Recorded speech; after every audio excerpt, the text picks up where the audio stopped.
الحمدللہ مہمان محترم کی ازہر ہند دارالعلوم دیوبند میں آمد ہو چکی ہے۔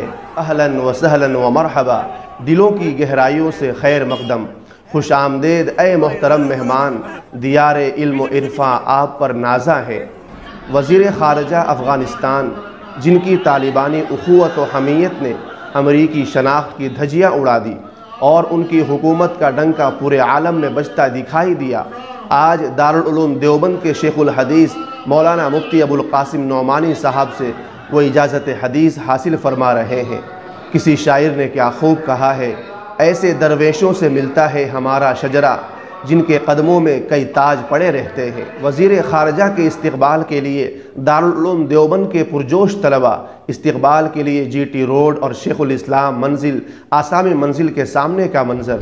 کسی شاعر نے کیا خوب کہا ہے، کون آ رہا ہے صحرائے وطن گونج اٹھا ہے، کون آ رہا ہے صحرائے وطن گونج اٹھا ہے، ایمان کی حرارت سے چمن گونج اٹھا ہے، ہر سمت ہے نعرہ تکبیر کی گونج، باطل بھی لرز اٹھا عدن گونج اٹھا ہے۔ محترم سامعین و ناظرین، دارالعلوم دیوبند نے دنیا کو کیا دیا ہے، دارالعلوم کی دنیا میں کیا حیثیت ہے؟